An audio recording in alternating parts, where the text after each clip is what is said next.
નમસ્કાર, હું છું આપની સાથે કિશન તિવારી। આપ જોઈ રહ્યા છો ઇન્ડિયા ન્યૂઝ ગુજરાતનો ખાસ કાર્યક્રમ આપણું ગુજરાત। સમાચારોની શરૂઆત કરીએ આપણે રાજકોટથી। તો રાજકોટમાં યાત્રાધામ વીરપુરમાં ગત રાત્રે કલાકોથી વીજળી ગુલ હતી। જણાવી દઈએ કે યાત્રાધામમાં પીજીવીસીએલની બેદરકારી સામે આવી છે અને ત્યારે સાંજના 5 વાગ્યે વીજળી ગુલ થયા બાદ રાતના 1 વાગ્યા છતાં પણ વીજળી ન આવી હતી।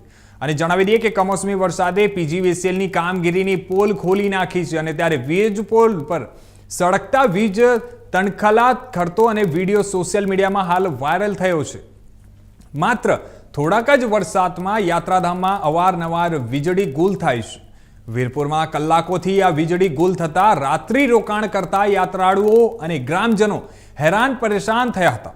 અને ત્યારે જણાવી દઈએ કે પીજીવીસીએલની નબળી કામગીરી સામે આવી છે અને ગ્રામજનો દ્વારા પીજીવીસીએલના કમ્પ્લેન નંબર ઉપર કોલ કરતા નંબર બંધ હાલતમાં મળ્યો હતો અને ત્યારે મોડી રાત્રે 2 વાગ્યા પછી વીજ પ્રવાહ કાર્યરત થયો હોવાની વિગતો છે તે સામે આવી રહી છે।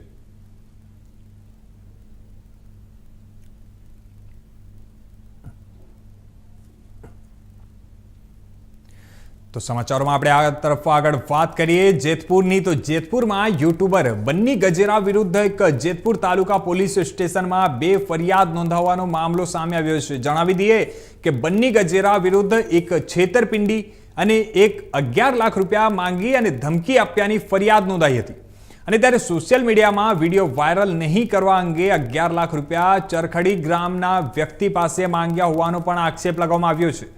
ત્યારે 11 લાખ માંગવાની ફરિયાદમાં બન્ની ગજેરા સાથે પિયુષ રાદડિયાનું પણ મદદગીરીમાં નામ ખુલ્યું છે અને જિગીસા પટેલ પિયુષ રાદડિયાને લઈને આ તાલુકા પોલીસ સ્ટેશન પહોંચી અને તાલુકા પોલીસ સ્ટેશનમાં પિયુષ રાદડિયાને હાજર કરાયો હતો અને જણાવી દઈએ કે પિયુષ રાદડિયાએ મને ખોટી રીતે આરોપી બનાવવાનો આવતો હોવાનો આક્ષેપ કર્યો છે અને ત્યારે પિયુષ રાદડિયાએ જણાવ્યું હતું કે રાજકોટ જિલ્લા પોલીસ વડા અને જયરાજસિંહ જાડેજાના કહેવાથી આ ષડયંત્ર રચવામાં આવી રહ્યું છે। ત્યારે પિયુષ રાદડિયાનું નિવેદન આપવા માટે આ સક્ષમ ન હોવાથી ફરીવાર આવજો તેવું પોલીસ તરફથી કહેવામાં આવ્યું છે અને ત્યારે જિગીસા પટેલે જણાવ્યું હતું કે પોલીસ સ્ટેશનથી જ હાજર થવાનો ફોન આવ્યો હતો અને હોસ્પિટલથી સીધા જેતપુર તાલુકા પોલીસ મથકે પહોંચ્યા અને તેની સાથે લાવ્યા હતા એટલે જ નિવેદન ન નોંધવામાં આવ્યું અને પિયુષ રાદડિયા ઉપર ગોંડલ પોલીસે થિનરવાળું પાણી પીવડાવી અને ટોર્ચર કરવામાં આવ્યો હોવાનો પણ આક્ષેપ લગાવવામાં આવ્યો છે અને ત્યારે જણાવી દઈએ મહત્વની વાત એ છે કે હાજર થવાનું કહેવામાં આવતું હોવા છતાં પણ જામીનની પ્રોસેસ કરવામાં ન આવી અને આગામી દિવસોમાં પણ કોર્ટમાં જઈને પોલીસ સામે લડત લડીશું।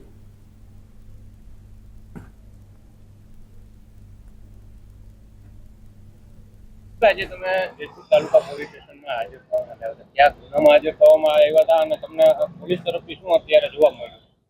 જેમ 4 એફઆઈઆર થઈને 5મી એફઆઈઆર પર બન્ની ગજેરા સામે અહીંયા કોઈ ખંડણીની થઈ હતી અને એ ખંડણીની એફઆઈઆરમાં અમારા ચરકડી ગામના સરપંચના પુત્રએ રાજકીય ફરિયાદ કરેલી હતી કે ખંડણી માંગી। ખંડણીને મારા સાથે કાંઈ લેણા દેણા નહોતા, હું એને કોઈ દી મળ્યો નથી, બંને એને રૂબરૂમાં મળીને ખંડણી માંગી હતી। તેમ છતાં મારી ઉપર જેમ 4 એફઆઈઆર થઈ એમ 5મી એફઆઈઆરમાં પણ મારું બંનેના નિવેદનને લીધે મારી ઉપર ગુનો દાખલ થયો। તો આ ગુનો શું હતો? ગુનો એવો હતો કે ભાઈ મને તો એવું પ્રથમ દર્શનીય ઉપજાવી કાઢે લાગે છે કે ભાઈ અતુલભાઈ માવાણી છે અહીંયા આવે છે અને એને બની રસ્તા ઉપર મળી જાય છે। અત્યારે તમે માણસને ગોતવા જાઓ તો મોબાઈલ છે એને બદલે એ ભાઈને રસ્તા ઉપર મળી જાય છે। એને કહે છે કે ભાઈ અલ્પેશભાઈ ડોલરીનો વિડીયો ન બનાવ, એ એમ કહે છે ભાઈ વિડીયો તો બનાવીશ જ, તમારે વિડીયો ડિલીટ કરવા હોય તો 11 લાખ રૂપિયા આપો। પછી એમાં 2 સાહેબ છે, જે સાહેબ છે એ ગોંડલ ભારતીય જનતા પાર્ટીના 2 આગેવાન છે, કોઈ યુવાનો આગેવાન છે, 2 યુવા ભાજપના, એ 2 ગોંડલથી ધોરાજી જાય છે કોઈ પાઇપ લેવા માટે। હવે પાઇપ લેવા જાય તો માણસ નેશનલ હાઈવે 610 ઉપર બન્ની ગજેરાને ન્યાય જોવા મળી જાય છે, પુલ ઉપર ન્યાય ઉભા રહે છે અને ઉતરે છે, ઉતરીને એવું કહે છે કે ભાઈ આ તું રહેવા દે અને એને ગાળું દે છે બન્ની ગજેરાને, જાનથી મારી નાખો, બન્ની ગજેરા ધમકી આપે। હવે આ એફઆઈઆરમાં મારે કાંઈ લેણા દેણા નથી, તેમ છતાં પણ મને સંડોવી દીધો, મારું નામ ખોલી નાખ્યું 4 ખોલ્યા મેં 5મામાં। તો તમારી ઉપર ખોટી આ ફરિયાદ કરવામાં આવી, તમને ફસાવવામાં આવતો એવું લાગે? હા, 100%। ક્યાં ઇતિહાસો પરિવાર કામ કરતા? બસ મેં તમને કીધું એમ જિલ્લા પોલીસ વડાને અમારા જયરાજસિંહ જાડેજાની સૂચનાથી થાય છે, કારણ કે અમે ત્યાં એની સાથે નથી, અમે અમારા સમાજ સાથે છીએ એટલા માટે। આજે ન્યૂઝભાઈને અહીંયા રજૂ કરવા માટે આવ્યા, શું મેટર હતી? પોલીસ તરફથી શું જવાબ મળ્યો?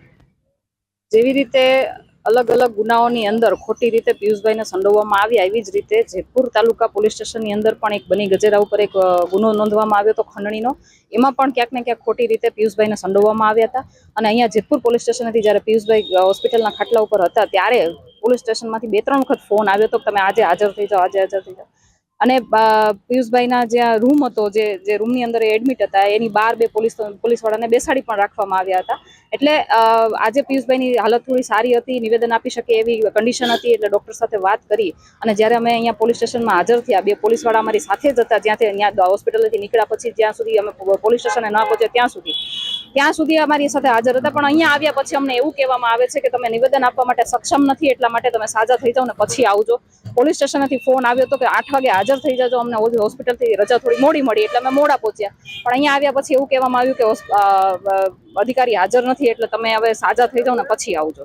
એટલે મને એવું લાગે છે કે ક્યાંક ને ક્યાંક કોકના ઈશારે કામ ચાલી રહ્યું હોય ને એવું લાગી રહ્યું છે, કારણ કે આજે અમે એ લોકો એની સાથે છીએ અને આજે કાયદાની બહાર જઈને આ લોકો કંઈ કામ કરી શકે એમ છે નહીં.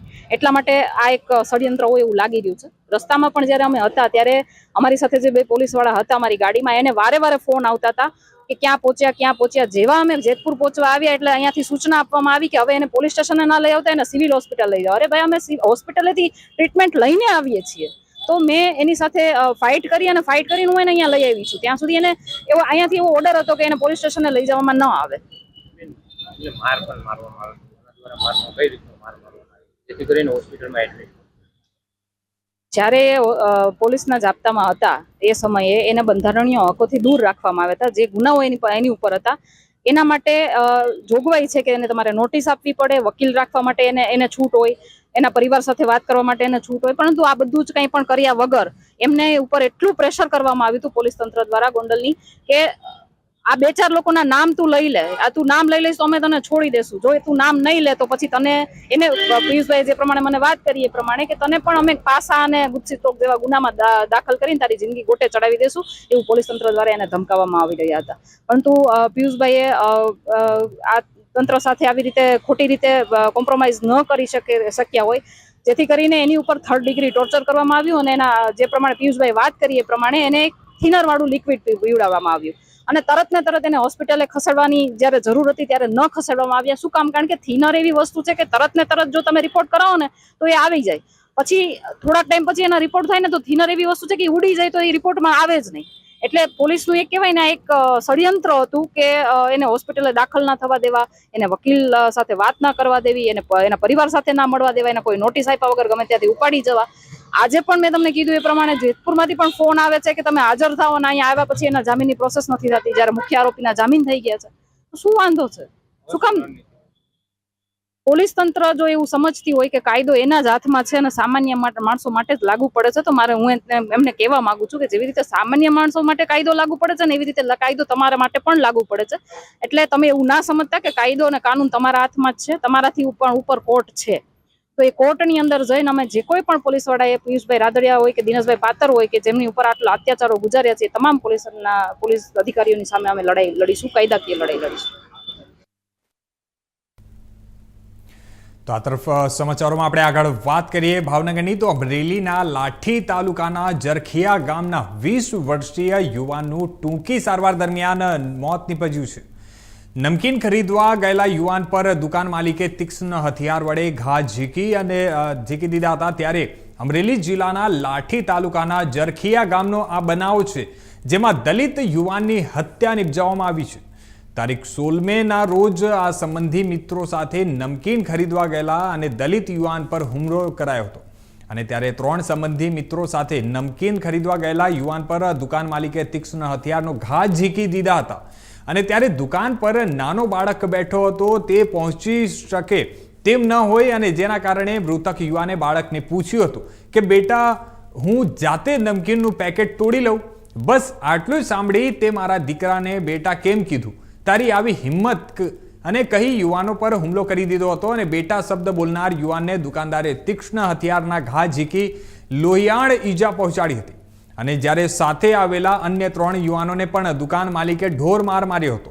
ત્યારે નિલેશ કાંતિભાઈ રાઠોડ નામના 20 વર્ષીય યુવાનને ગંભીર હાલતે સારવાર માટે પ્રથમ સાવરકુંડલા બાદ ભાવનગર સિવિલ હોસ્પિટલ ખસેડવામાં આવ્યો હતો. અને જ્યાં સારવાર દરમિયાન યુવાનનું આજે મોત નિપજતા ધારાસભ્ય જિગ્નેશભાઈ મેવાણી ભાવનગર દોડી આવ્યા હતા અને પીડિત પરિવારની મુલાકાત લઈ જિગ્નેશ મેવાણીએ સરકાર પર આકરા પ્રહારો કરતા પીડિત પરિવારને સહાય સાથે યોગ્ય ન્યાય અપાવવા માટેની માંગ પણ કરી હતી. ત્યારે જણાવી દઈએ કે પીડિત પરિવારે પણ યોગ્ય ન્યાય ન મળે ત્યાં સુધી યુવાનનો મૃતદેહ સ્વીકારવાનો ઇનકાર કરી દીધો હતો.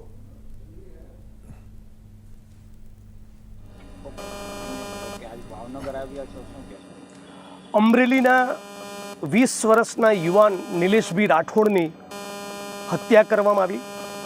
જાતિવાદી તત્વો દ્વારા હત્યા કરવામાં આવી. એમણે જે નિલેશભાઈ જેમનું ખૂન થયું એમણે અને એમના સગા બીજા 3 દલિત સમાજના યુવાનો એક દુકાન ઉપર નમકીન ખરીદવા ગયા હતા. એ નમકીનનું પડીકું આપનારા બાળકને, બેટા તારો હાથ જો નમકીનના પેકેટ સુધી ન પહોંચતો હોય તો જાતે તોડી લઉં, આટલું કીધું. ખાલી બેટા શબ્દનો પ્રયોગ કોઈ દલિતે મારા દીકરા માટે કેમ કર્યો? આવી જાતિવાદી માનસિકતાથી પ્રેરાઈને આપણા દીકરાના કોડીઓના અને તીક્ષ્ણ હથિયારોના ઘા ઝીકીની હત્યા કરી દેવામાં આવી. બીજા 3 યુવાનો પણ આજે હું અમરેલી એમના પરિવારોમાં મળ્યો, ભયંકર એમને માર્યા છે. અને ગુજરાતમાં આવી અસંખ્ય ઘટનાઓ બને અને છતાં રાજ્યના સમાજ કલ્યાણ મંત્રી, ગૃહમંત્રી, મુખ્યમંત્રી કદી પીડિતોના આંસુ લૂછવા જતા નથી, કદી એમના પેટનું પાણી હલતું નથી. એટલે આ વખતે રાજ્યની સરકારને વિનંતી કરું છું કે પીડિત પરિવારની લાગણી અને માગણી મુજબ તાબડતોબ તમે એક્શન લો, તમામ આરોપીઓની ધરપકડ કરો. 24 કલાક ના થવા જોઈએ. તમામ આરોપી જેલના સળિયા પાછળ જાય, ગુસ્સી ટોક હેઠળ કાર્યવાહી કરવામાં આવે. રાજ્યની સરકારને બુલડોઝર ફેરવાની બહુ ટેવ છે. આની અંદર એવા માથાભારે ગુંડાઓ ઇન્વોલ્વ છે, એમની અનેક ઇલીગલ પ્રોપર્ટી છે, એને પણ તમે બુલડોઝ કરીને બતાવો. ફાસ્ટ ટ્રેક કોર્ટમાં કેસ ચાલે અને પીડિત પરિવારને ન્યાય મળવો જોઈએ કોઈ પણ. તો આ તરફ આગળ વાત કરીએ આપણે મહેસાણાની. તો મહેસાણા વિજાપુરના સુંદરપુર ગામમાં એક જૂનું મકાન ઉતારવાની કામગીરી દરમિયાન દિવાલના કાટમાળ નીચે 6 શ્રમિકો દટાયા હતા અને જે પૈકી 3 શ્રમિકોના મોત થયા હતા. અને જણાવી દઈએ કે ઈજાગ્રસ્તોને સારવાર માટે ખસેડવામાં આવ્યા હતા. અને ત્યારે સુંદરપુર ગામમાં મહાદેવ મંદિર પાસે અશ્વિનભાઈ પટેલનું આ જૂનું મકાન હતું અને ત્યાં તેમને આ જૂનું મકાન તોડીને નવું મકાન બનાવવાની કામગીરી હાથ ધરી હતી. અને જે અંતર્ગત શુક્રવારે સવારે જૂનું મકાન ઉતારવાની કામગીરી ચાલી રહી હતી. તે જ સમયે એકાએક બાજુની દિવાલ જે છે તે અચાનક જ ધસી પડી હતી અને જેમાં અહીં કામ કરી રહેલા 6 શ્રમિકો કાટમાળ નીચે દટાયા હતા. અને ત્યારે ઉપરોક્ત ઘટનાને પગલે દટાયેલા શ્રમિકોએ બચાવ માટે બૂમાબૂમ પણ કરી મૂકી હતી. અને ત્યારે ઘટના સ્થળે ભેગા થયેલા જે લોકોએ તાત્કાલિક કાટમાળ દૂર કરવાનો પ્રયાસ પણ કર્યો હતો અને નીચે દબાયેલા શ્રમિકોને બહાર કાઢ્યા હતા. દિવાલ ધસી પડી હોવાની જાણ થતાં જ સ્થાનિક લોકો બચાવ કામગીરીમાં જોડાયા હતા અને શરૂઆતમાં કાટમાળ હટાવવાનો મુશ્કેલ બન્યો હતો અને જેથી જેસીબી મશીન બોલાવવામાં આવ્યું હતું અને કાટમાળ નીચે દબાયેલા જે 6 શ્રમિકો હતા જ્યારે બહાર કાઢવામાં આવ્યા ત્યારે તે પૈકીના 3નું ઘટના સ્થળે જ મોત નીપજ્યું હતું. અને ત્યારે જણાવી દઈએ કે ઈજાગ્રસ્તોને સારવાર માટે લઈ જવાયા હતા. આપનું નામ સર? ડૉક્ટર યશ પટેલ. સર, તમને આ ઘટનાની જાણ કેટલા વાગે થઈ? મને અંદાજે 10:30 વાગે આ ઘટનાની જાણ થઈ હતી. એમાં કેટલા માણસ દટાયા હતા ટોટલ? ટોટલ 6 હતા, જેમાંથી રેસ્ક્યુ કરી દીધા છે 3ને. 3ની ડેડ બોડી મળેલ છે. 3માંથી એકની હાલત થોડી ગંભીર છે, બીજા 2ને થોડીક ઈજાઓ થયેલી છે અને પ્રાથમિક સારવાર આપીને આગળ વધુ સારવાર માટે મોકલ્યું છે. તો આ લોકોને રિફર કઈ જગ્યાએ કર્યા? આપણે રિફર કર્યા તો સરકારીમાં, પણ કોન્ટ્રાક્ટરના પરિવારવાળાએ એમને પ્રાઇવેટનું દબાણ કર્યું હતું. શું થયું હતું? એના પુત્ર કોણ હતા? હા, રંજીત. તમારે શું થાય? છોકરો થાય. શું થયું હતું? તેર પડી, દિવાલ પડી. તો આગળ આ તરફ વાત કરીએ તો અરબી સમુદ્રમાં વાવાઝોડાની આગાહીને પગલે હમણાં હાલ તંત્ર એક્શન મોડમાં આવ્યું છે. જણાવી દઈએ કે 600 જેટલી ફિશિંગ બોટો દરિયામાં હતી અને જેમાંથી મોટા ભાગની પરત ફરી છે. ત્યારે બાકી રહેલા બોટોને પણ પરત બોલાવવાની કામગીરી હમણાં હાથ ધરવામાં આવી છે. શેલ્ટર હોમ સહિતની પૂરતી સુવિધાઓ જિલ્લામાં ઉપલબ્ધ હોવાનું કલેક્ટરે જણાવ્યું છે. અને હમણાં હાલમાં જે પ્રકારે આપ તસવીરોમાં પણ જોઈ શકો છો કે ગીર સોમનાથમાં તંત્ર એક્શન મોડમાં આવી છે.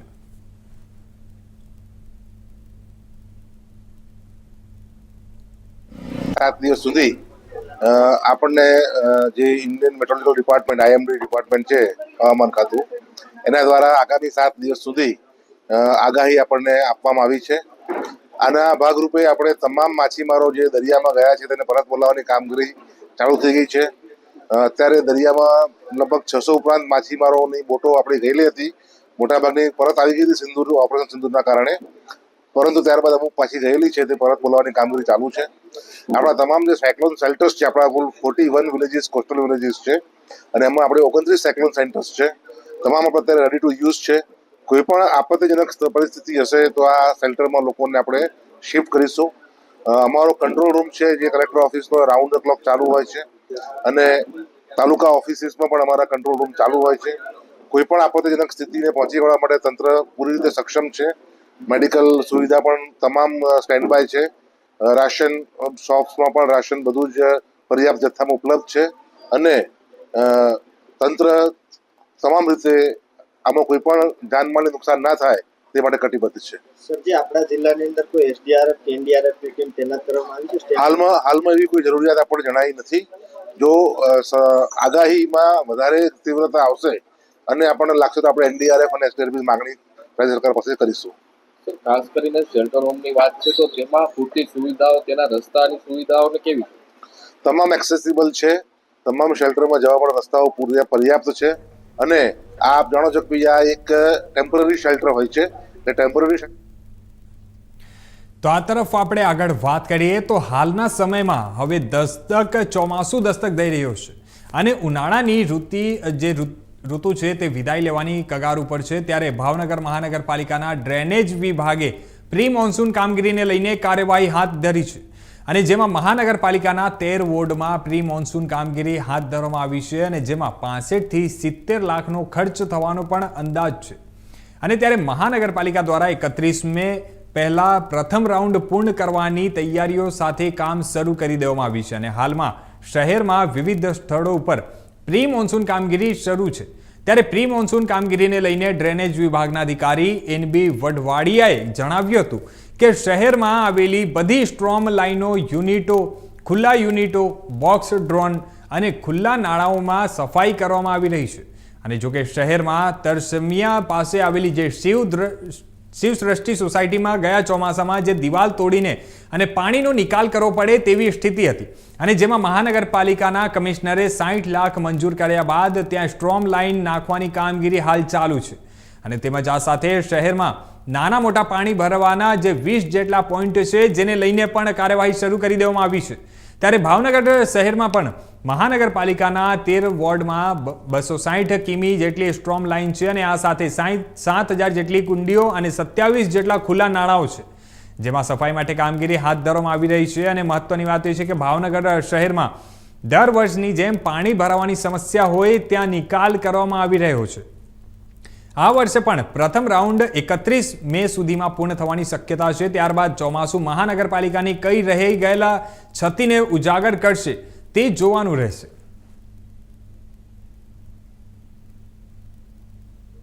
ચોમાસાની જે શરૂઆત થઈ ગઈ છે ત્યારે અને પ્રીમાન્સુ કામગીરીની પણ અત્યારે જોરથી પણ કામગીરી કરતા હોય છે.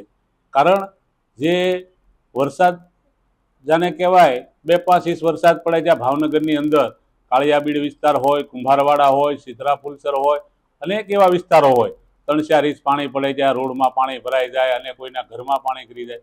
તો ખરેખર આ પ્રીમાન્સુ કામગીરી જે કરવામાં આવે છે, ખરેખર જ્યાં જરૂરિયાત અને જે કરવું પડે છે એ કામગીરી નક્કર કામગીરી થાય તો આ પૈસાનું પાણી ન થાય અને પૈસા ખોટા પબ્લિકના પૈસા એળે ન જાય.